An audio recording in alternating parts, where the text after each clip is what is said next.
자, 네 번째 문제 한번 보시죠. 이제 나머지 좀 보시고 여러분요.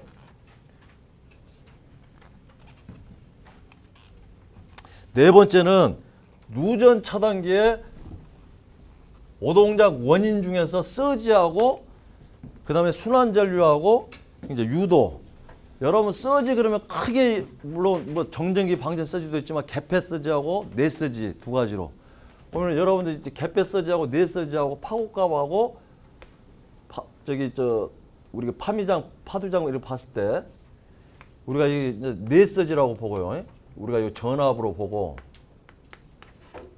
피크 전압 우리가 이게 시간으로 봤을 때 우리가 마이크로 색깔을 했을 때 이 내 서지하고 개폐 서지하고 어차피 두 가지 다 그러니까 이상전압 아닙니까? 그죠?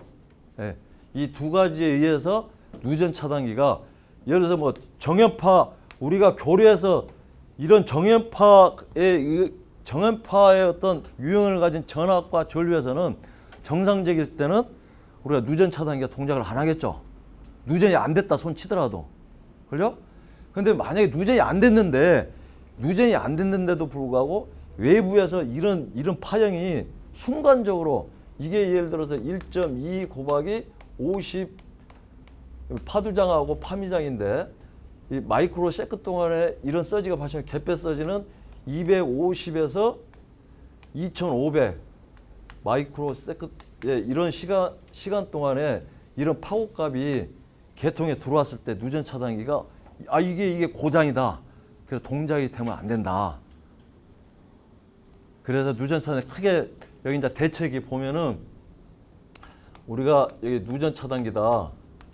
이게 그럼 여기다가 SPD를 설치하는 게 가장 어떻게 보면 보호 대책으로서 현실적으로 정확하고 여기에서 어떤 이상파의 전압이 들어왔다 방전을 시켜서 누전 부동작 하게끔 만들고 그다음 누전 차단기 자체가 여기서 이제 구조를 보면은 우리가 전류 동작형이라 그래가지고 여기 예를 들어서 코일이 이렇게 있고 여기에 ZCT를 이렇게 걸고 그래서 ZCT에 의해서 코일을 여자시켜서 누전 차단 이건 지금 전류 동작형입니다. 전류 동작형. 우리 지금 답안지에 있는 그 형태는 그 구조는 누전 차단기가 구조가 두 가지가 있어요.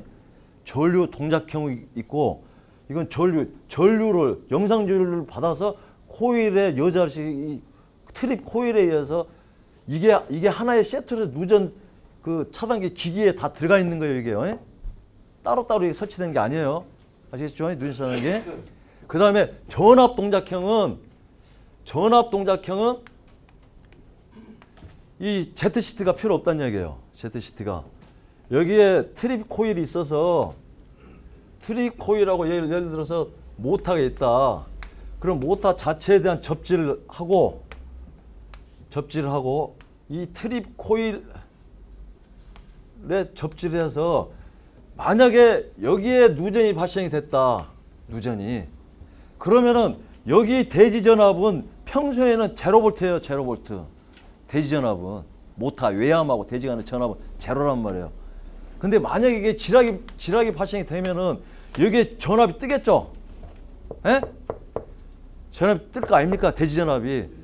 그리고 이 기기의 프레임에 의한 대지 전압을 지락 시에 검출해서 이 트랙 코일을 여자를 시켜서 이 누전 차단기를 동작시킨 그리고 이 ZCT 필요가 없는 거죠, 이게. 근데 반드시 접지를 해야 된답니다. 접지.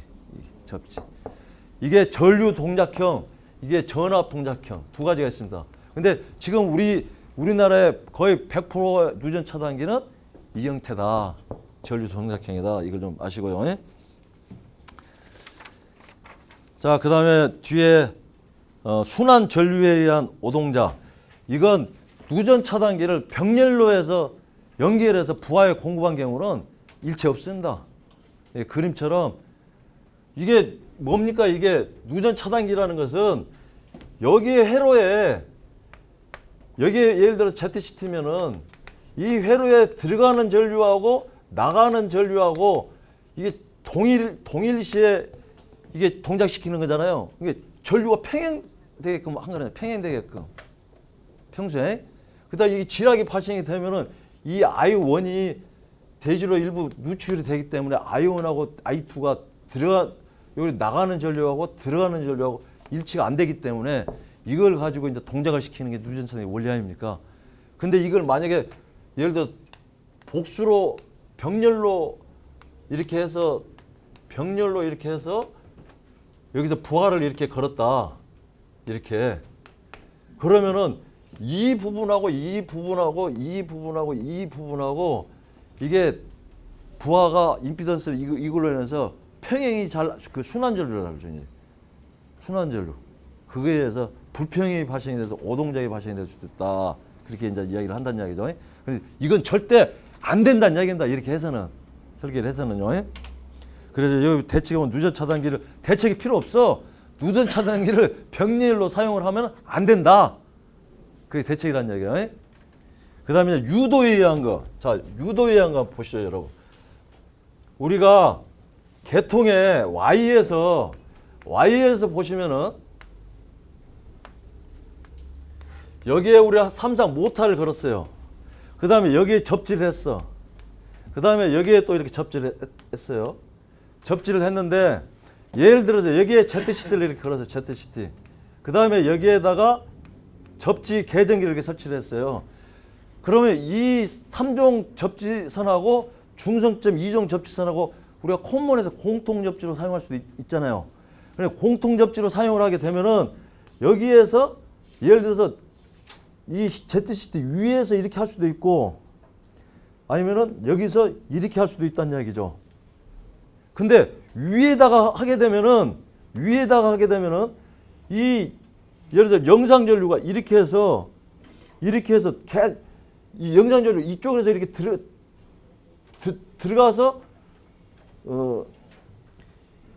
여기에 이렇게 들어가서 요걸 동작시키면 되는데 동작시켜버리면 끝나는데 이 계속 이게 환류가 되잖아요. 환류가.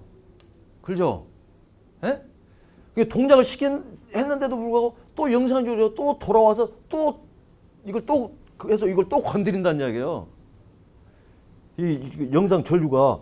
그래서 위에다가 이렇게 콘몬을 시키면 안 되고 이 CT 밑에다 해야 된다는 거예요. 밑에다. 그럼 이 영상 전류는 이 저항값에서 여기서 끝나잖아요. 여기서 합성을 해가지고 접지장을 합성을 해서 영상 전류로 해서 들어가 동작시켜버리면 그래서 끝난다는 이야기죠.